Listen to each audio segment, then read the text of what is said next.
I'm Mitch Gallagher. Welcome to Sweetwater's Guitars and Gear. This time out, a recreation of one of the most recorded amps from the 70s and 80s. Let's get started.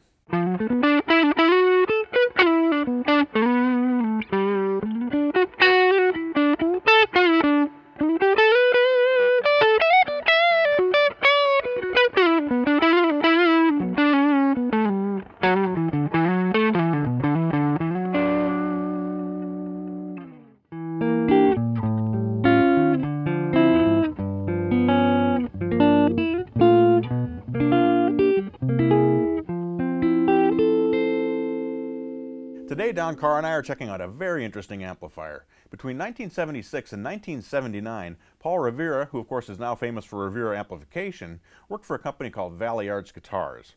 While he was at Valley Arts, Paul developed a modification for the Fender Deluxe that became extremely popular with LA session guitarists as well as Nashville session guitarists.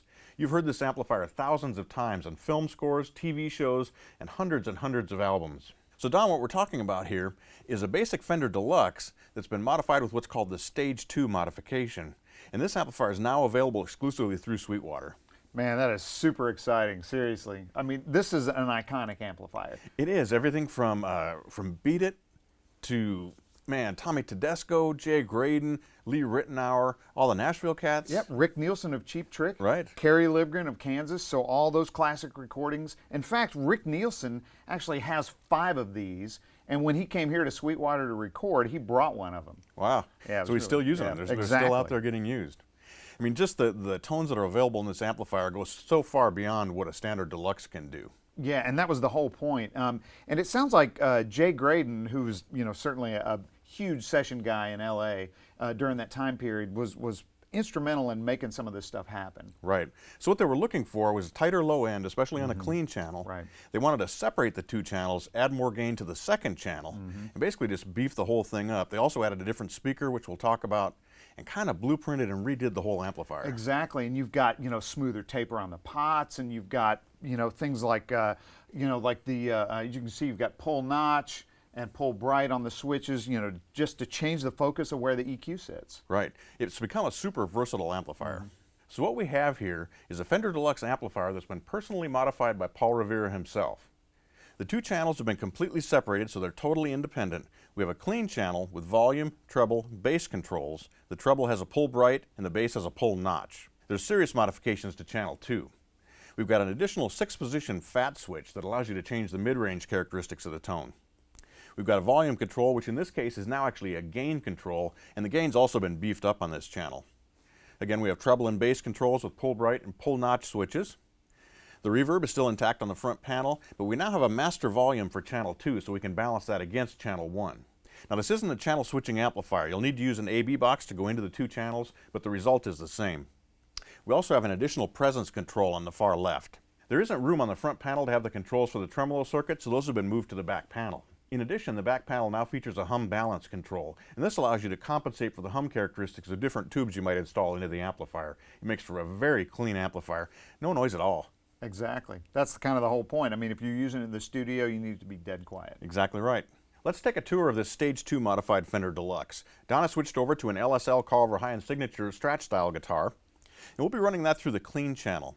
Now, you might expect with a clean channel on a Fender amp like this, you'd be getting a Blackface style tone, and that certainly is the case when you just plug straight into the channel.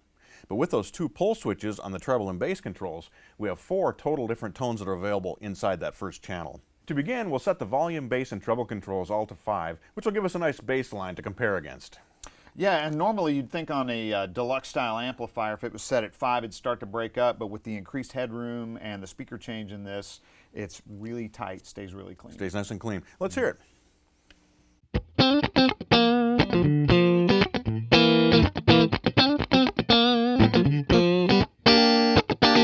You know what's nice about this is the low end never flubs out. We can bring the bass way up. In fact, let's do it. Let's go ahead and turn the bass up to about 8.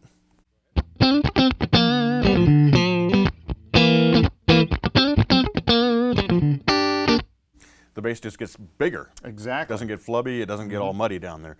It's really a nice, tight sounding amplifier on the bottom end. And the same thing with the high end as well. It's really clean, it's really present, but it's not taking your head off. It's not harsh at all. Not at all. Very smooth sounding, yet nice and bright, nice and articulate. So let's go ahead and pull the bright switch. And I'm going to put the bass back to 5. Let's hear what that sounds like. Okay.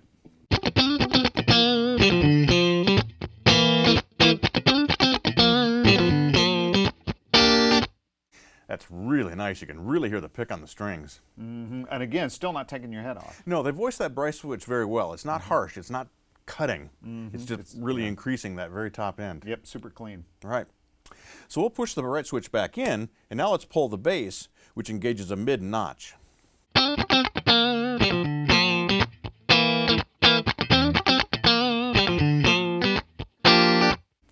Really scoops that out in the mid-range and gives it a really percussive tone. Yeah, it certainly does. And when you pull the bright switch, man, it's really going to open up. It's that beat it rhythm tone, right? Let's go ahead and pull that. Exactly. Paul Jackson Jr.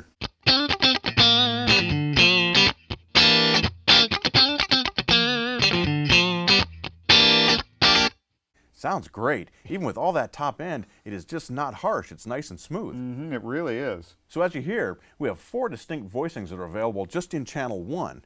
And channel 1 is also great for pedals. If you want to bring in overdrives, distortions, fuzzes, any of those type of gain pedals, they're going to work really well here. And you can tailor that mid-range response with the notch or bring the bright in and out to really shape the sound of your overdrive as well. Now we'll move to channel 2. As we discussed earlier, we have a 6-position fat switch, volume, which is our input gain, bass, treble, reverb, and a master control, as well as presence. Let's set everything to 5, and we'll turn the master all the way up. Don, let's hear what this sounds like. That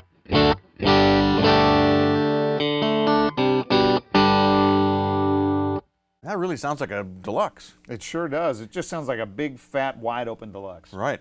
As we change the 6-position fat switch, you can really hear the difference in the mid-range. So we'll begin with it all the way to position 1. Don, let's hear that. Now we'll move to position 6.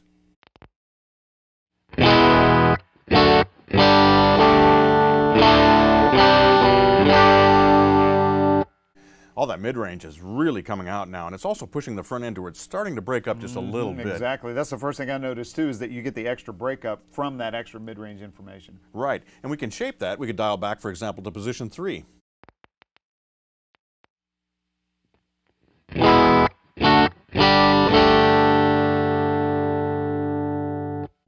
So you can really set that mid-range response to match the guitar that you're playing. If you're playing a Strat, maybe you want to put it on position 6. If you have something like a 335, like Don was playing earlier, you might dial that back to cut a little bit of that mid-range out to keep things a little bit more open sounding.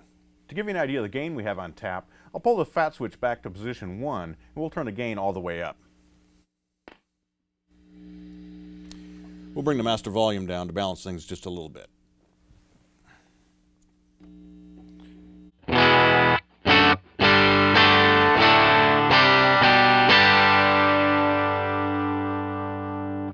Nice. It's really getting into that crunchy range. It sure is. And don't forget about the boost on the master as well. Go ahead and pull that out. All right, let's check this thing out.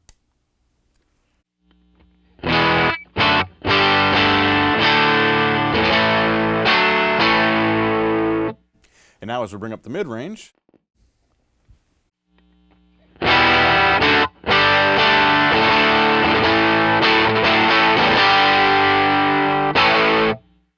that's a great rhythm tone. It's really projecting out of the amplifier. Yeah, it sure is. Again, that increased mid-range information just really fattens it up all the way around. It certainly does. And keep in mind, we still have the pull bright and pull notch switches. So let's dial this back just a little bit. We'll put it back to about 8. Turn the boost off. I'm going to leave it on the position 6 on the fat switch. Let's hear what that sounds like.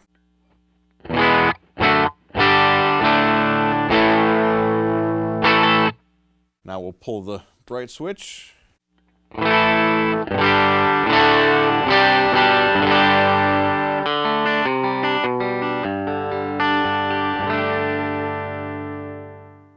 That switch is more subtle on channel 2, especially when you have the fat switch turned up, but it's still adding a nice sparkle on top. Yeah, it really is. And I think the, with the fat up and the gain up, it probably decreases that a little bit. Maybe with a cleaner sound, it might be a little more obvious. Right. But the point is, you can get in and dial in so many differences with this amp. Exactly right. Astounding. So let's go ahead and pull the notch switch.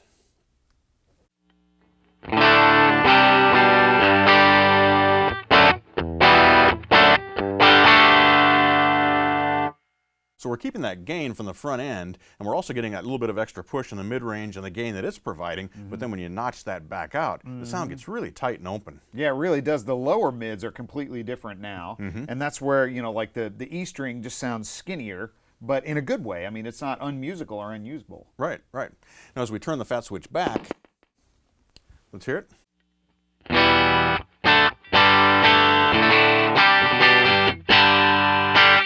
We'll push that notch back in. Go ahead.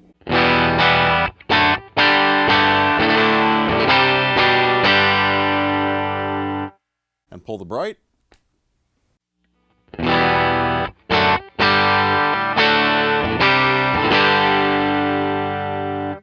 let's pull the boost.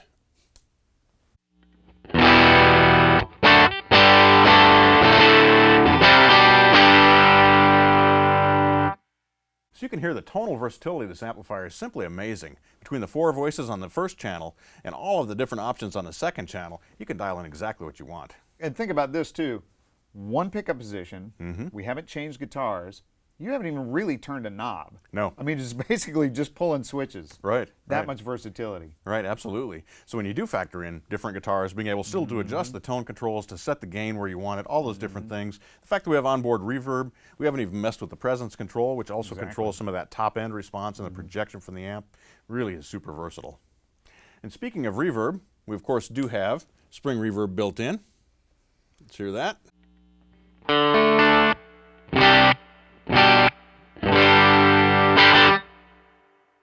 And to further round things out, we still have tremolo available as well, and it's foot switchable.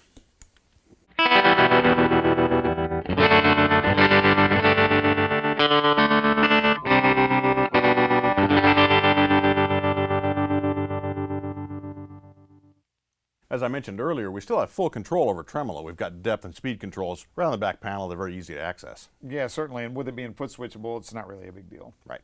At the beginning of this video, we mentioned that Rivera calls this the Stage 2 modification of a deluxe reverb, and it really is an extensive modification. Back in the day, the amplifiers were designed a little bit differently. The way they were built was different, so they could go in and move things around. Today, with printed circuit boards and all the amplifiers, it's a major modification for them to go in and create all these changes. It certainly is. It's not just like the old days, like adding a component or pulling a component out or changing the value of something. I mean, you're dealing with a whole circuit board at that point. Right, and they've also gone in and changed pots, as you mentioned, to get different response out of those. They're very smooth as far as the linear taper. They're actually not linear taper, they're linear to your ears. And they sound that comes up very smoothly as you move the volume controls.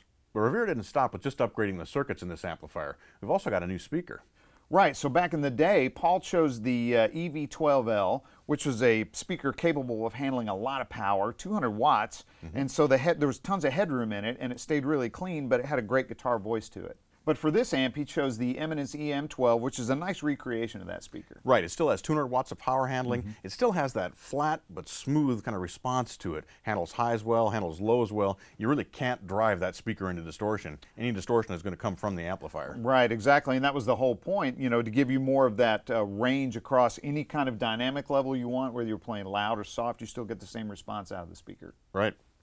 If you're looking for a super versatile amplifier, 22 watts, but with a great deal more headroom than you might expect from a 22-watt amplifier, handles pedals very well, has all kinds of tonality built into it, whether you want clean sounds, whether you want distorted sounds, rhythm tones, lead tones, built-in reverb, built-in tremolo. This amp is filled with options. It's a great choice whether you're in the studio or you want to take it out and use it live. I mean, it covers so many different situations. Yeah, it certainly does. And again, like with the pedal thing, it would be spectacular because there is so much headroom in this amp. Right, right. Whether you want to run into the clean channel or run into the dirty channel and kick things up that way. But again, the main thing about this amplifier is that it's super toneful and super versatile, and that's why it was used on so many recordings in the 70s and 80s, and we're just thrilled to be bringing this amp back. Yeah, I just love that we have this thing, man. This is an icon. It's Absolutely. awesome. That's exactly right. So if you want one of these amplifiers, it's available exclusively through Sweetwater. Give your sales engineer a call. Don, thanks so much for demoing the sounds of this amplifier. It sounds great. Of course, with a 335, that's 70s approved, right? I mean, that is the 70s LA studio guitar rig right there. Exactly, that was it, man. And this is the Nashville rig with the Strat at that time, 70s and 80s. There you go. You kind of covered the whole gamut. Yeah. Right on. And thank you for joining me for Sweetwater's Guitars and Gear. Be sure to tune in next time. We'll have more guitars, more amps, more effects, and we'll be making lots of music. I'm Mitch Gallagher.